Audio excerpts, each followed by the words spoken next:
ఏంద్రా చూస్తున్నా?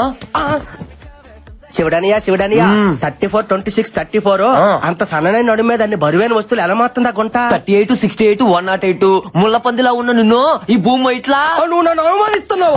లేకపోతే నువ్వు వేసే కుళ్ళు జోకులు అవుతారు మరే. నువ్వేది దట్టా? నేను ఎప్పుడేసాను కుళ్ళు జోకులు? అరే పళ్ళు తోముకోలేదా? నేను ఎప్పుడు తోకలేదట. అయితే తోముకుందా పద. అది పద తోకలే.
ఏంది? ఏమైంది? సింక్ ఏముంది? ఎందుకు భయపడుతున్నావు? నేను చూసాను. నో డౌట్ ఇక్కడ దయ్యం ఉంది. ఈ షోలో మనం పార్టిసిపేట్ చేయొద్దు.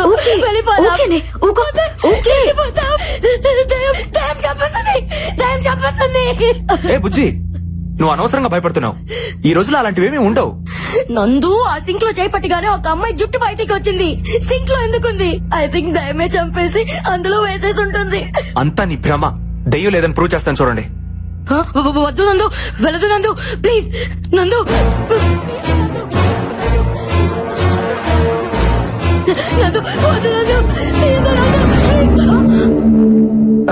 ఏం లేదంటే చూసావా, ఏమీ లేదని అనవసరంగా భయపడుతున్నావు.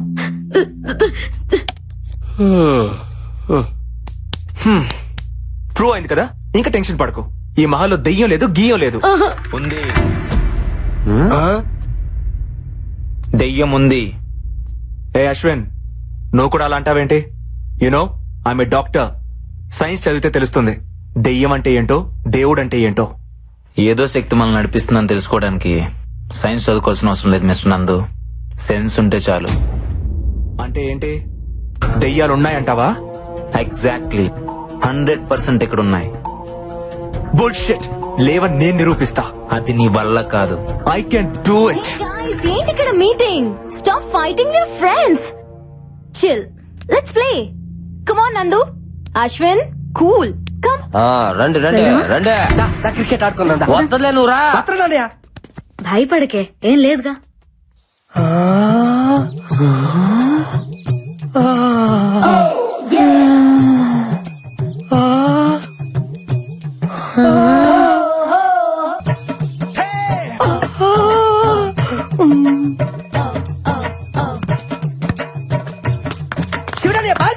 అదే చూస్తున్నా.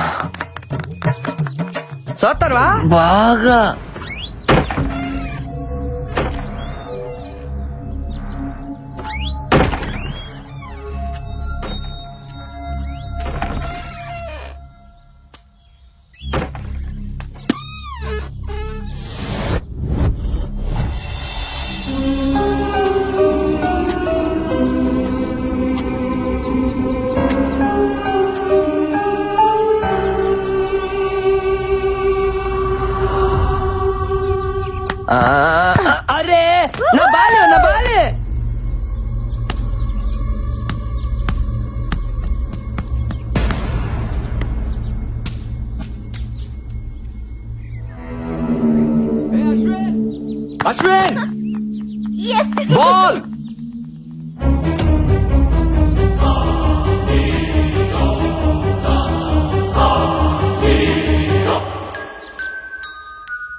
ఉండాల్సిన బాల్ ఇక్కడికి ఎలా వచ్చింది? బాల్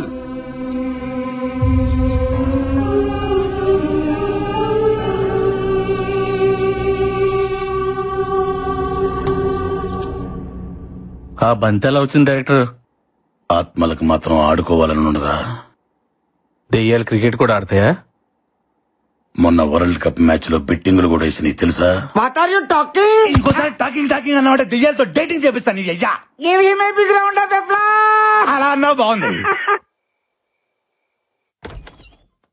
సినిమా చూపుతామా నీకు సినిమా చూపుతామా సినుకి నీతో సిడి కుటితమామా మామ సినిమా చూపుతామా సినుకి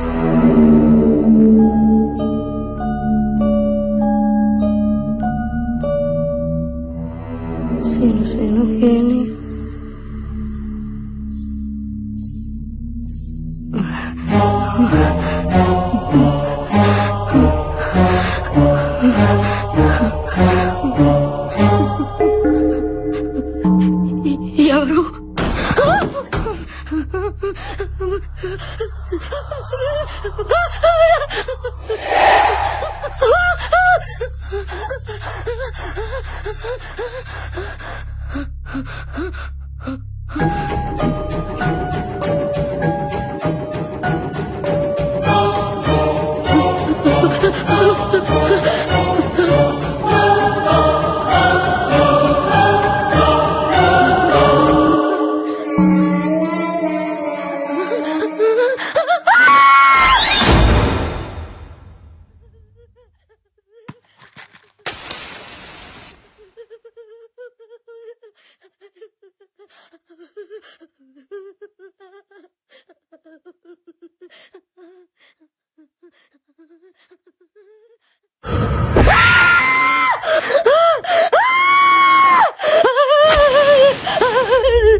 సినిమా చూపిస్తా బామా, నీకు సినిమా చూపిస్తా బామా. అందుకే ఈ ఆడపత్తుల రియాలిటీ షోకు రావద్దనేదే శివుడా. రే బొక్కల బాద్షా, ఇక్కడి నుంచి వెళ్ళకపోతే నీ బొక్కలని ఇరగదీస్తావా? నువ్వు నా పంచు మీద అంచు కూడా పీకలేవే. సీను నీతో సిటీ కొట్టిస్తా బామా.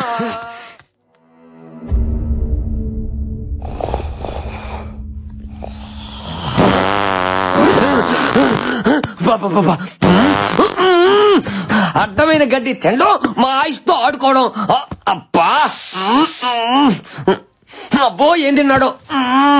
ఎక్స్ప్రై మొత్తం వీడు వదిలే గ్యాస్కే అయిపోతుంది. అమ్మా వీడు భయంతో బాత్రూమ్ కూడా వెళ్ళట్లేదేమో. మురుగు నేయాలు కోట్ల బోళ్ళని ఎలుకలు చచ్చిపోయి ఉంటాయి.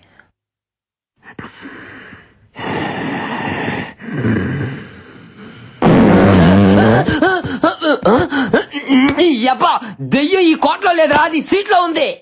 దెయ్యాలు మన దగ్గరకు రాకూడదంటే ఇలాంటి స్పెషల్ ఎఫెక్ట్లు ఉండాలి శివుడని. మాటి వాళ్ళకి చెప్పి ఎలిమినేట్ చేపిస్తా. ఇలాంటి గబ్బునాయలు ఉన్నంత కాలం స్వచ్ఛ భారత్ స్వచ్ఛత ఉండదురా. ఇంకా నేను fan వేసుకోలే, కోటంతా బాగేది.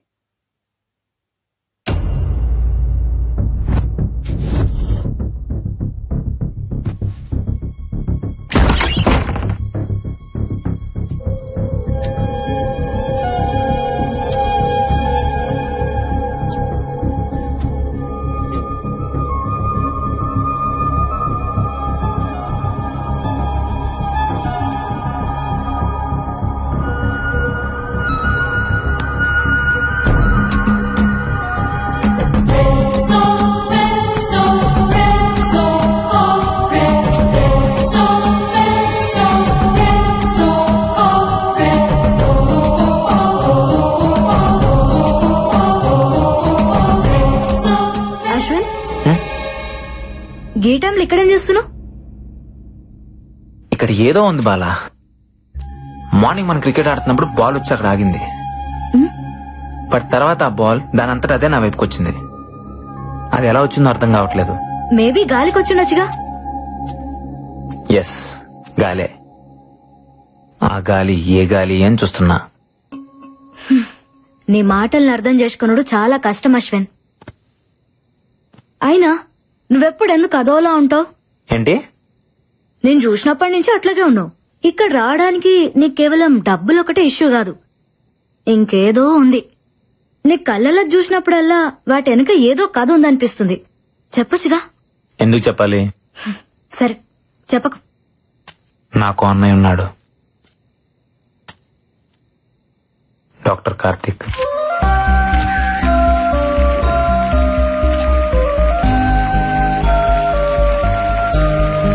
Congratulations doctor Karthik. I'm honoured sir. Thank you.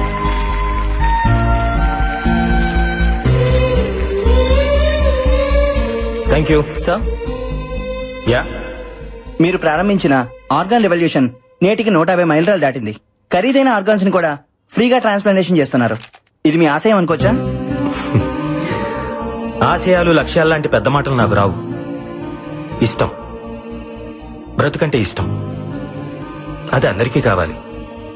చావంటే ప్రాణం వదిలేయడం కాదు, జస్ట్ ఓ జీవితాన్ని వదిలేయడం అంతే. మన పెద్దవాళ్ళు చెప్తుంటారు కదా, మనం షర్టు మార్చుకున్నట్టు మన ప్రాణం ఈ శరీరాన్ని మార్చుకుంటుంది అని. అవయవదానం కూడా అలాంటిదే. నీ గుండె నీతో ఆగిపోకూడదు, నీ ప్రాణం నీతోనే పోకూడదు. ఓ మనిషి నుంచి మరో మనిషికి, ఓ కంటి నుంచి మరో కంటికి వెలుగునిస్తూనే ఉండాలి, బ్రతుకునిస్తూనే ఉండాలి. బ్రతుకు కంటే చావు ఎప్పుడూ చిన్నదే. బతకాలి అని బతుకు అనుకుంటే చావును చంపడం పెద్ద కష్టమేం కాదు. పుట్టుకెలాగూ మన చేతుల్లో లేదు. కనీసం చావునన్న మన చేతుల్లోకి తీసుకుందాం. ప్రాణం పోయిన తర్వాత కూడా బ్రతుకుందాం.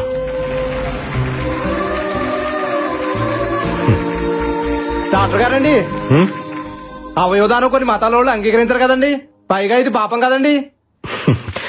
ఈ మూఢనమ్మకాల వల్లే వరల్డ్ పాపులేషన్ లో మన దేశం సెకండ్ ప్లేస్ లో ఉంది. ఆర్గన్ డొనేషన్ లో మాత్రం లాస్ట్ ప్లేస్ లో ఉంది. మార్స్ కి మంగళ్యాన్ని పంపించి సైన్స్ లో ముందున్నాం, కానీ కామన్ సెన్స్ లో మాత్రం ఇంకా వెనకే ఉన్నాం. భగవద్గీత, బైబిల్, ఖురాన్ ఏ పవిత్ర గ్రంథమైనా చెప్పింది ఒకటే, ఒకడి కోసం కొట్టుకునేది గుండె కాదు, అది సమాజాన్ని కదిలించాలి. అట్లీస్ట్ మన చావు ఒక్క మనిషినైనా బ్రతికించాలి. దయచేసి ప్రాణాన్ని వృధాగా పారేయకండి, అది పనికొస్తుంది.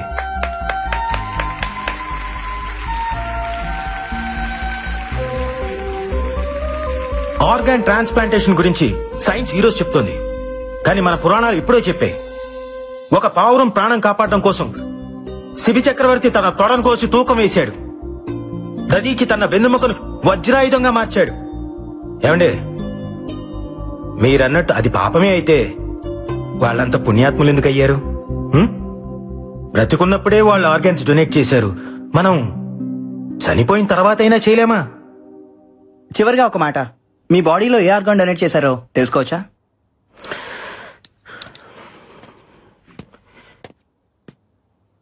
ఈ బాడీని డొనేట్ చేశాను.